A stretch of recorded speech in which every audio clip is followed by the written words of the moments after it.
Assalamualaikum. Selamat datang di channel Suka Belajar. Saya Mr. M dan di sini saya akan berbagi video-video pembelajaran ilmu pengetahuan alam.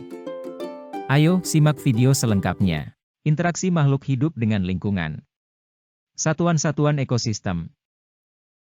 Kata individu berasal dari bahasa Latin yaitu individuum yang berarti tidak dapat dibagi. Dalam ekologi, individu berarti satu organisme. Misalnya seekor monyet. Populasi merupakan sejumlah individu sejenis yang menetap di suatu daerah pada waktu tertentu. Organisme dapat disebut sejenis bila menempati daerah yang sama, menghasilkan keturunan fertil atau sejenis, serta mempunyai persamaan anatomi, morfologi, dan fisiologi.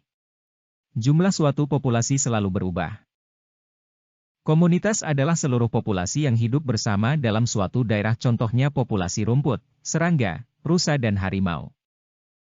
Ekosistem adalah interaksi antara anggota komunitas dengan benda tak hidup, biotik dan abiotik. Terdapat dua macam, yaitu ekosistem alami, terbentuk secara alami, yaitu sungai, laut. Dan buatan, terbentuk akibat aktivitas manusia, yaitu waduk, sawah.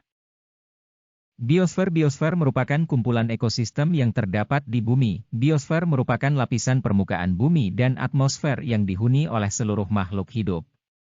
Dua komponen penyusun ekosistem yaitu komponen abiotik misalnya air, tanah, udara, cahaya matahari. Komponen biotik misalnya manusia, hewan, tumbuhan dan mikroorganisme. Pola interaksi dalam ekosistem. Netralisme merupakan hubungan yang tidak saling memengaruhi, meskipun organisme-organisme hidup pada habitat yang sama, contohnya kambing dan kodok di suatu habitat lapangan rumput. Kambing makan rumput di siang hari. Kodok makan serangga di malam hari. Kompetisi merupakan bentuk interaksi antar individu sejenis atau antar populasi di mana individu atau populasi tersebut bersaing mendapatkan sarana untuk tumbuh dan berkembang. Predasi merupakan interaksi antara pemangsa dan mangsanya. Pemangsa atau predator adalah hewan yang memangsa atau memakan. Parasitisme merupakan hubungan antara dua organisme yang berbeda jenis di mana salah satu pihak mendapat keuntungan, sedangkan pihak lain mendapat kerugian. Pihak yang diuntungkan adalah parasit. Pihak yang dirugikan adalah inang, yaitu organisme yang ditinggali parasit. Mutualisme adalah interaksi ini saling menguntungkan kedua belah pihak. Pasangan organisme ini disebut inang dan simbion. Komensalisme adalah interaksi ini hanya menguntungkan satu pihak, sedangkan pihak lain tidak diuntungkan maupun dirugikan. Amensalisme atau antibiosis adalah interaksi organisme di mana salah satu organisme menghambat pertumbuhan organisme lain. Contohnya pohon walnut dan tumbuhan sekitarnya. Pohon walnut menghasilkan zat alelopati dan menyebarkannya ke ekosistem padang rumput sehingga tumbuhan di sekitarnya tidak dapat hidup. Saling ketergantungan di antara komponen biotik. Rantai makanan adalah proses perpindahan energi melalui peristiwa makan dan dimakan yang membentuk rangkaian tertentu disebut rantai makanan. Jaring-jaring makanan adalah di alam yang sangat luas ini, jaring-jaring makanan satu dengan jaring-jaring makanan yang lain saling terkait dan membentuk jaring-jaring kehidupan. Piramida makanan merupakan gambaran piramida yang menunjukkan perbandingan makanan antara produsen, konsumen I, konsumen 2, sampai dengan konsumen puncak. Cahaya matahari adalah sumber energi. Tumbuhan hijau memanfaatkan energi cahaya untuk menghasilkan energi kimia berupa karbohidrat.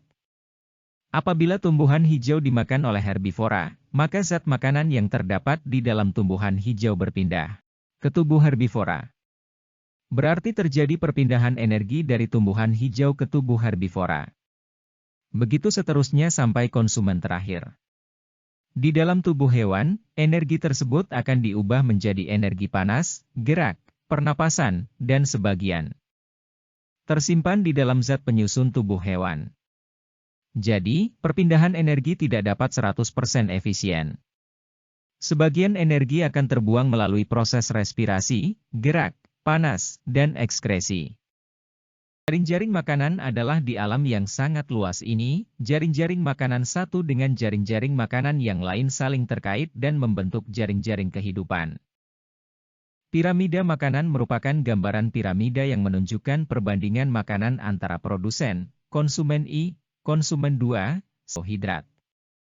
Apabila tumbuhan hijau dimakan oleh herbivora, maka zat makanan yang terdapat di dalam tumbuhan hijau berpindah ke tubuh herbivora.